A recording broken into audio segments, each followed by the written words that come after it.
so much for being here. My name is Molly McCracken. I'm the Management Director at the Canadian Centre for Policy Alternatives. We are Canada's leading progressive research institute. And I'm very proud to be your host for the launch of this very important research, Balancing Act, the case for single-step certification and anti-scab legislation in Manitoba. I want to start us off in a good way by acknowledging we're here on Treaty 1 territory and the homeland of the Red River Métis Nation. And this research is very important for upholding the rights of all workers on these lands and also making sure that people can have a good life as I've been learning in particular from Indigenous people. Our agenda here is we're going to hear from Mal Harney, the researcher and author, and then from Sean Jackson from Manitoba Government Employees Union, Andy Spence from Workers United, and Anna Rothney from the Manitoba Federation of Labour. And then we'll have time for questions at the end of that.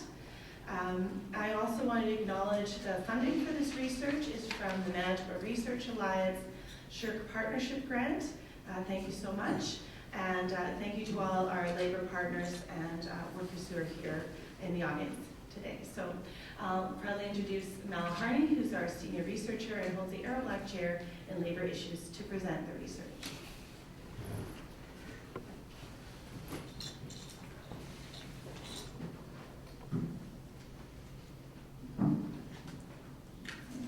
Okay, good morning, everyone. Thanks for being here. I'm going to try and keep this as short as possible. We've got a lot of content in this report.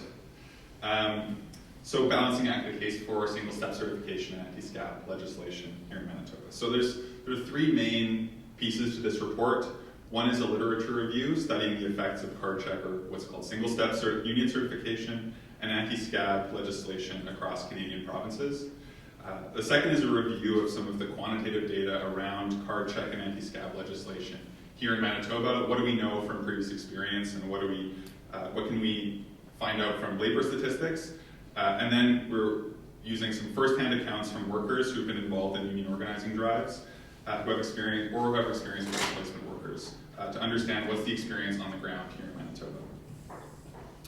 So before I go any further, I think it's really important for those in the audience who don't know that I explain what card check certification is. So card check union certification is also called single-step certification.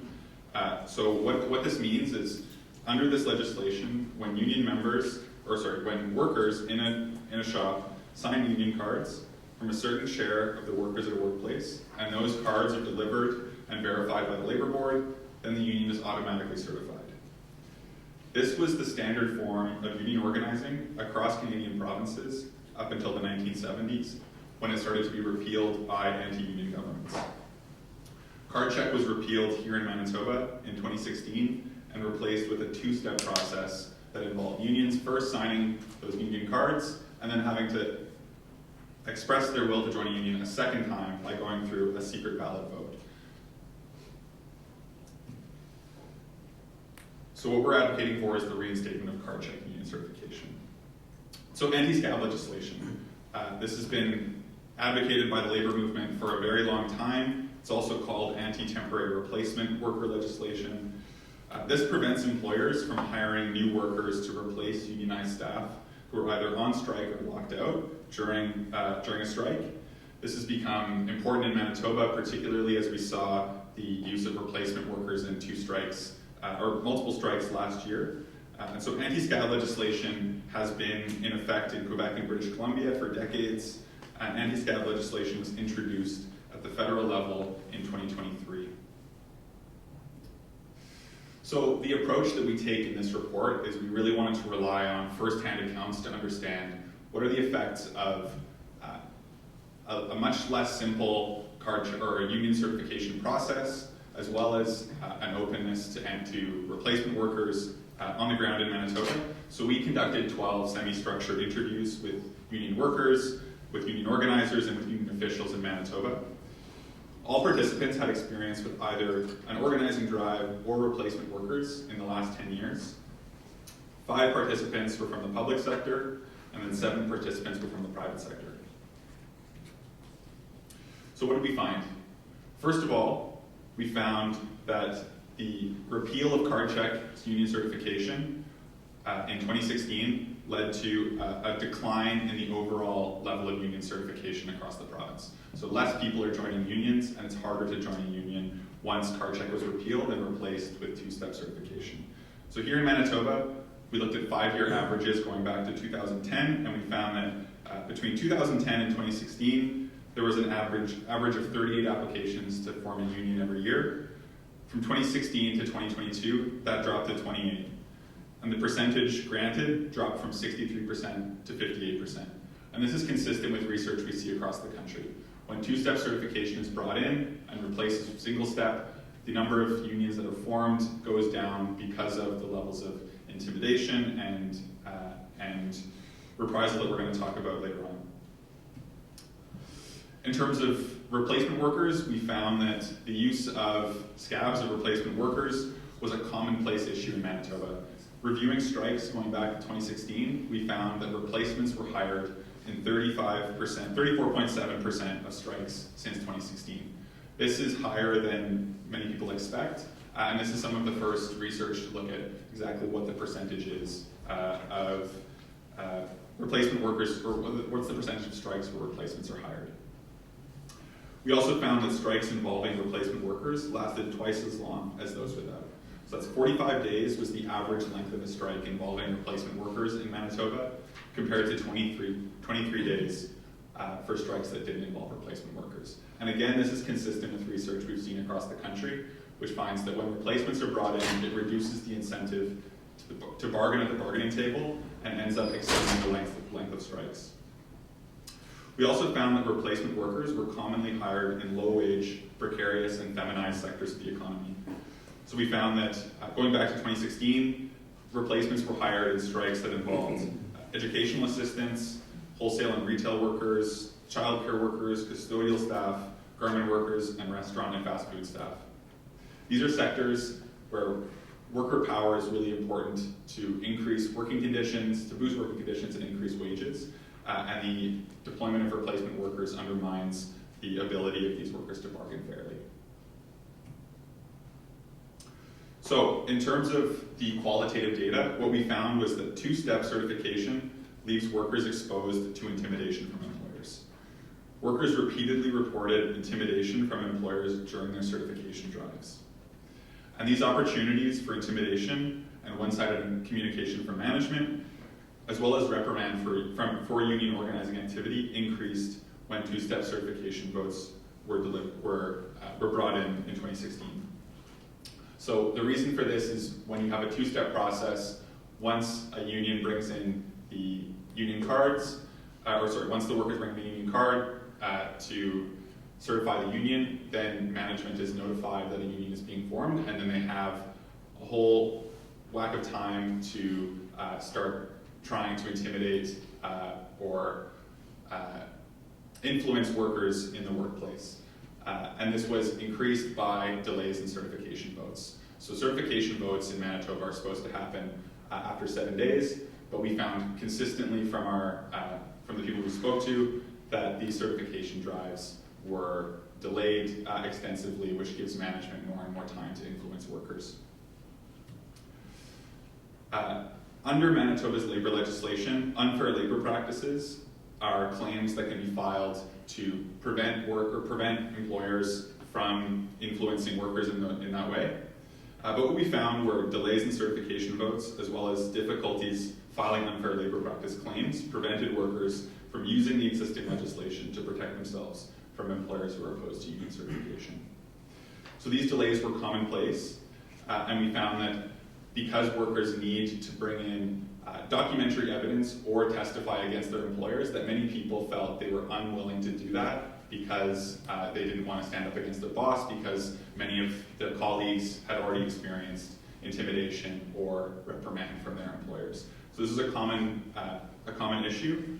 And from 2000 to 2024, we found that employers were guilty of unfair labor practices during union drives in 10 instances. There were no instances of unions being found of unfair labor practices during certification drives, which shows that it's really employer intimidation that is the major issue here with certification drives.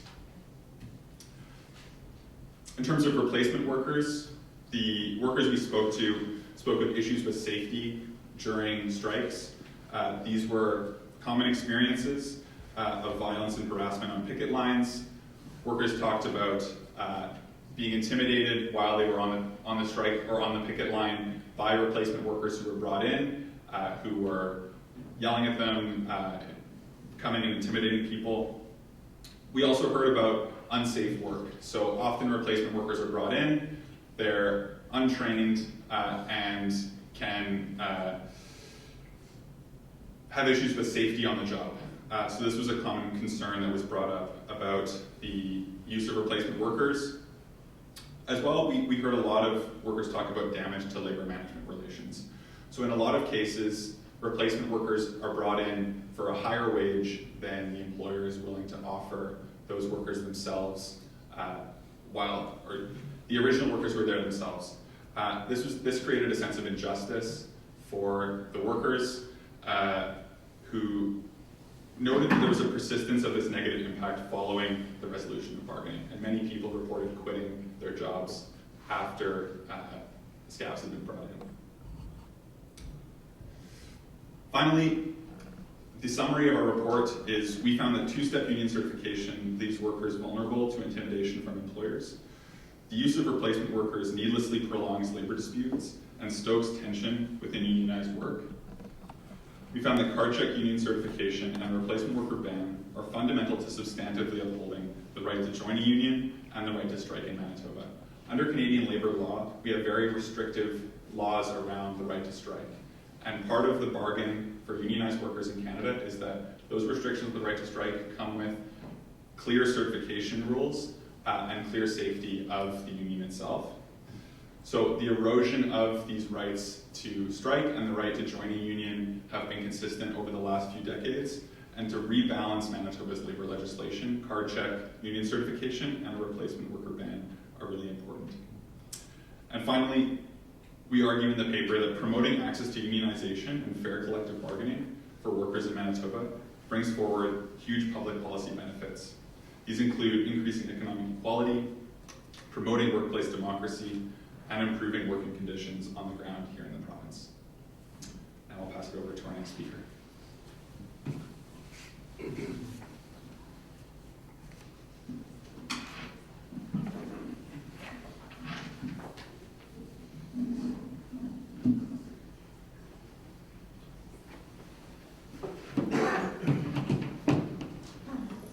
Thank you so much, Niall, and a lot of you have the report. I urge you to read the report. It's excellent.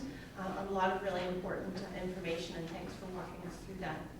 Now I'm really pleased to invite Sean Jackson from the Manitoba Government and General Employees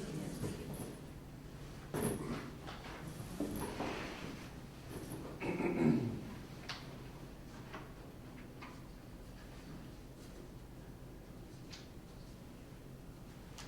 Good morning.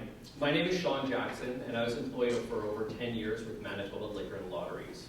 During this period, I worked at multiple Winnipeg liquor marts, initially part-time as a customer service clerk and eventually becoming full-time as store assistant manager. I was actively involved within my union, the MGU, and served as a member at large and a strike captain during the strike this past summer. When we as employees democratically voted to reject our employer's offer and go on strike, we did so after continuing to work for over a year with an expired contract. Going on strike was a last resort for us after prolonged negotiations. We decided as a group to remove ourselves from the workplace and hopefully make MBLL, Manitoba Liquor and Lotteries leadership, and the provincial government aware of how important our labor contributions were to retail liquor and business operations. We anticipated that our managers and our colleagues who were out of scope and non-unionized to have to pick up our responsibilities and duties while in our absence during the strike. After all, this is part of the labor-employer relationship and the employment contract. We utilized our right to strike, one of the few tools available to employees to hold their employer publicly accountable throughout and during negotiations. After the first week of the strike, we discovered job postings from employment agencies with job descriptions very similar to the jobs we had applied to and been hired to work within prior to the strike commencing. Shortly afterwards, we were able to confirm that MBLL leadership had authorized the hiring of replacement workers. This was a demoralizing gut punch to us as employees and union members. We had heard anecdotally, secondhand, and through media how our job action had limited and reduced Manitoba Liquor and Lottery's liquor and business operations. This had been our intended goal. To remind our employer of the important role we played as employees within the organization. We hope this disruption would bring negotiators back to the table with a fair and reasonable offer that we had been proposing all along. Instead, with the introduction of replacement workers to the negotiation equation, the strike continued for weeks, while Manitoba Liquor and Lotteries continued to operate without our involvement. The added insult was that Manitoba Liquor and Lotteries was offering higher wages to replacement workers than what they had been offering to us at the negotiating table. I personally believe that Manitoba Liquor and Lotteries' ability to employ replacement workers unnecessarily prolonged the strike. While we were loud, public, and determined in our strike efforts, Manitoba Liquor and Lotteries' ability to supplement their staff with replacement workers, or scabs, provided them with the opportunity to negate our job action and provide a lifeline to their limited business operations. Had a ban on replacement workers and scabs been in place during our strike, we believe it would have balanced both sides' positions. Employers and business owners have the right to operate their business as they see fit, but shouldn't have the right to brush aside their employees during negotiations and replace them with scabs.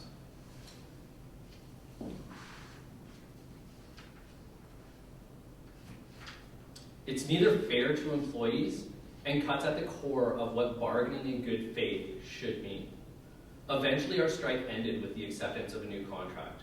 The timing seemed questionable when we finally reached an agreement. It was just before a long weekend. Was the reason for the employer returning to the negotiating table due to the fact of a long weekend? Did those extra few weeks convince them that our dedication and abilities as employees within the workplace couldn't be temporarily replaced? How much longer did our employer prolong this strike by utilizing scabs? Returning to the workplace after the strike was difficult. We were met with welcoming messages, but we were cynical of our leaders' words and actions. Despite employers stating how much they value their employees' contributions, these words fall flat after you use scabs during a strike. Eventually, over time, the employer and employee relationship will be healed. But it never had to become this fractured to begin with. Replacement workers and scabs no longer have a place within the labor equation in Manitoba. Employers that utilize scabs during strikes are doing a disservice to themselves. They're insulting their employees and the work that they do. They're attempting to prolong a labor strike that neither side wanted in the first place. Employers talk about respecting their employees every day. Let's hope that in the near future these words hold their meaning with the elimination of replacement workers and scabs in Manitoba. Thank you.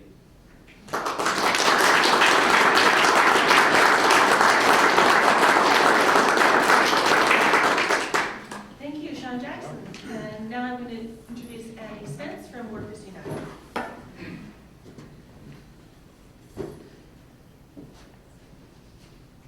Good morning. Everybody can hear me? Great. Awesome. Sorry, so I have this written down. I wrote it this morning, but when I think about this, it always comes to my brain as to issues that happen, especially in the card check process. So I'm going to talk about card check. So my name is Andy Spence. I work for Workers United Canada Council. We're a union that represents the garment sector, manufacturing, distribution centers, hotels, service, and restaurant industries, along with many others. The majority of workers that we represent are in the private sector. And so, just talking about card check, since 2016, the Pallister government changed the rules when forming a union and put in place a process that allowed for really fear and intimidation. As Nell had mentioned, that process is this. It's workers would sign a union card.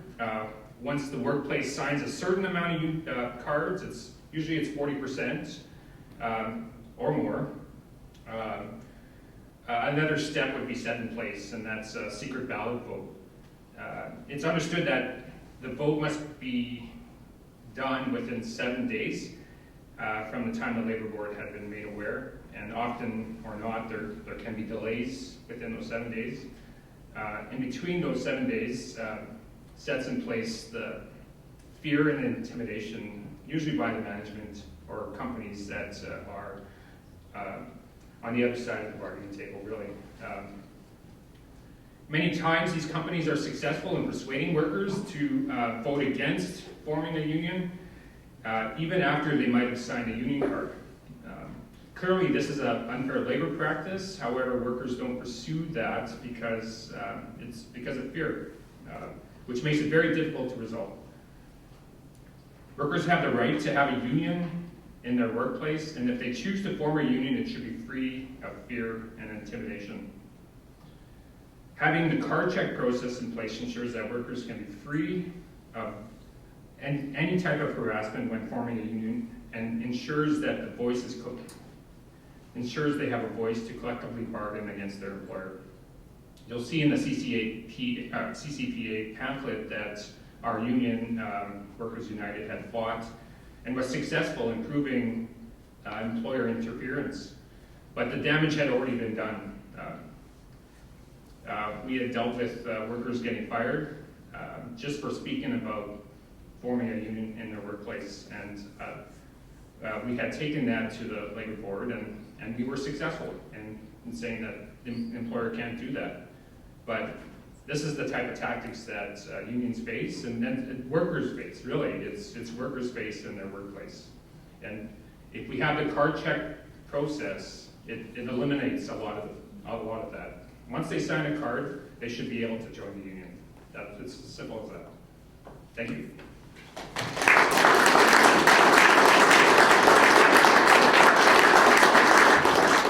Thanks so much. And our last speaker is Anna Rothby, who is the Executive Director of the Manitoba Federation of Labor.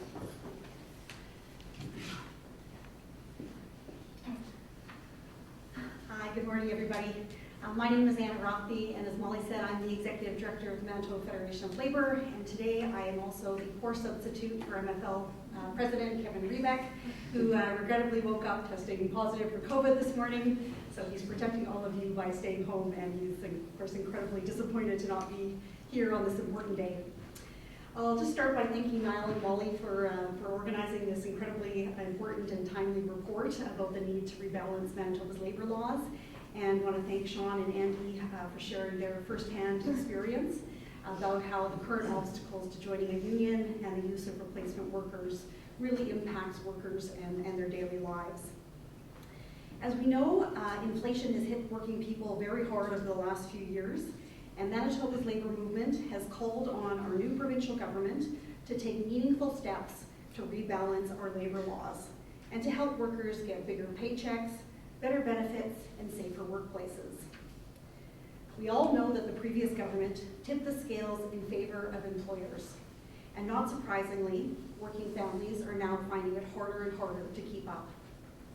It should be easier for working people to join a union if they want to, plain and simple.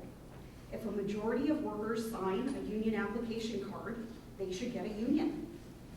As this report makes clear, the current two-step process where workers have to vote twice to join a union provides far too many opportunities for employer interference and intimidation of workers. Simplifying the process to a single step and a single vote would make things easier for workers who want to join a union to get one. In addition to making it easier for workers to join a union, Manitobans want to see workers be treated with fairness, both on the job and during labor disputes, when workers are trying to get fair pay raises that help them deal with inflation and rising prices at the grocery store, the gas pumps, and the cost of housing. Right now, employers can replace workers who are on the picket line and act like a strike or lockout isn't even happening, and that simply isn't fair. And to add insult to injury, employers often pay these replacement workers more than what they have offered to their regular unionized employees. Manitoba employers are using replacement workers more and more, like with Manitoba Liquor and Lotteries, MPI, and the recent EA strike at the Hanover School Division, where employers hired replacement workers for $20 an hour, far more than what the actual EAs were making. Replacement workers have been used in 4 of the last 5 full strikes in Manitoba, and this report shows that they have been used in over 1/3 of strikes that have taken place over the last 8 years. And as the evidence in this report shows, labor disputes that include replacement workers last much longer than those where replacement workers are not used. That isn't good for working people or our economy. We have been glad to see the new Manitoba government and the Labour Minister take action to consult on both single-step unionization and a ban on replacement workers. British Columbia and Quebec have long had bans on replacement workers in place under many different governments, and their economies are strong. And now the federal government has introduced legislation to ban replacement workers in all federally regulated workplaces. So it only makes sense that provincially regulated workers have the same protections here in Manitoba. We know that the best deals are the ones that are settled at the bargaining table. And now is the time to rebalance Manitoba's labor laws so that collective bargaining is fair and Manitoba's workers finally have a chance to get ahead. Thank you.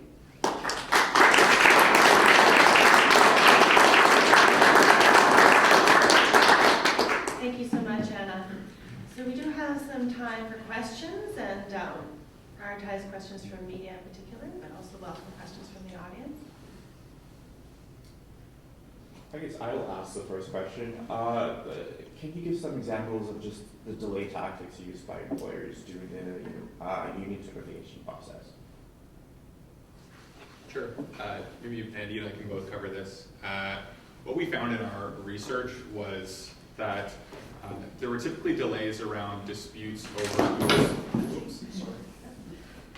who's in the bargaining unit. When union cards are signed and brought to the labor board to be certified to initiate a vote, often employers would dispute.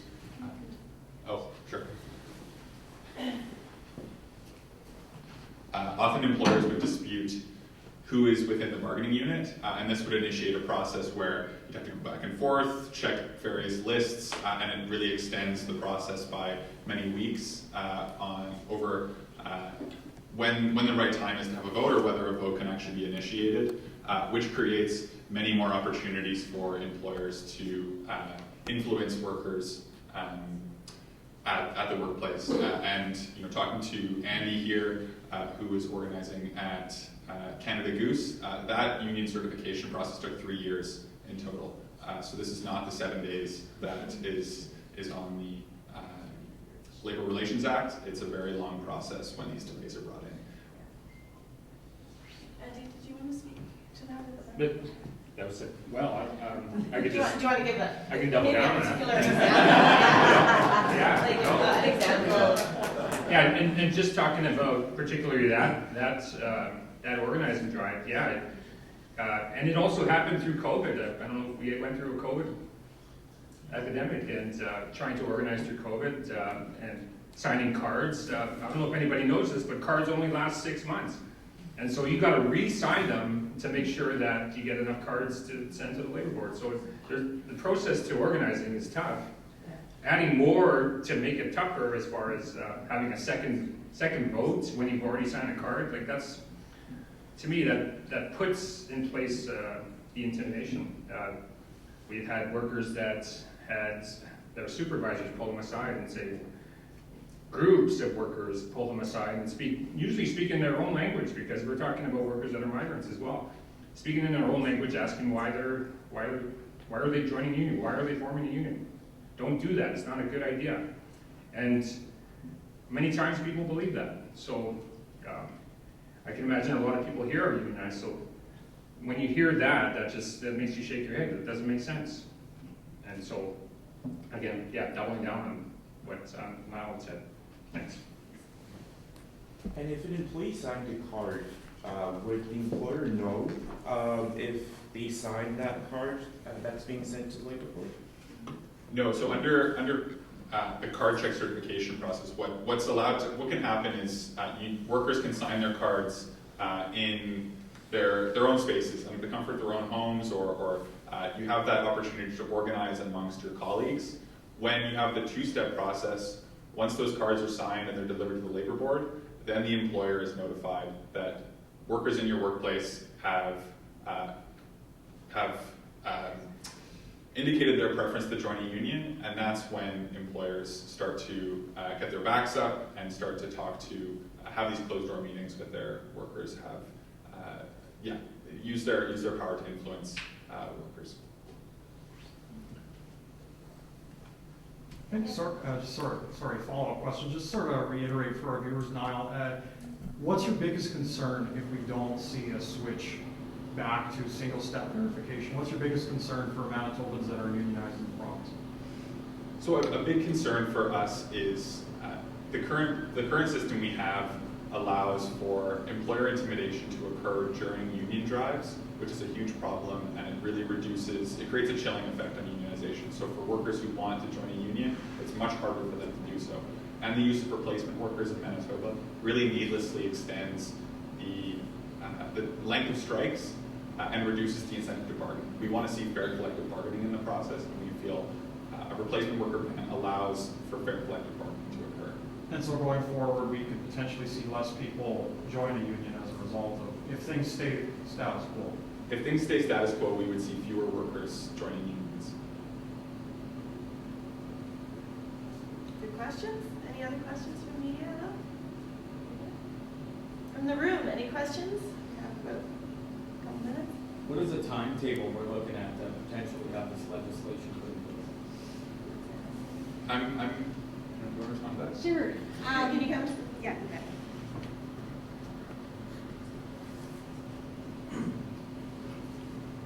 Yeah, so we've been very pleased that the Minister of Labour took very swift action, and in December she sent both of these issues, single-step certification and a ban on replacement workers, out for consultation. And so it's now with a committee that's called the Labour Management Review Committee. It's a committee that's comprised of employers and labour, and so they've been given a certain amount of time to give their advice, and that's great.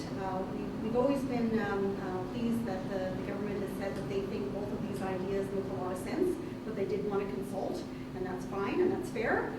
So that process is happening now. We think that LMRC will be reporting into the minister very, very soon, and we would like to see legislation introduced this session. That's certainly our hope.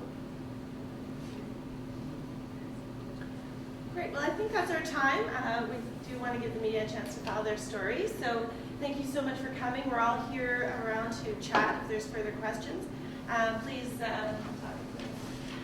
take a copy of the report, share it with your colleagues, and we're also videotaping this for CCPA Manitoba's YouTube channel, so in a couple days next week, if you want to watch the press conference or share it with others, you can do it through that. So thank you so much for coming. Thanks for everybody for participating.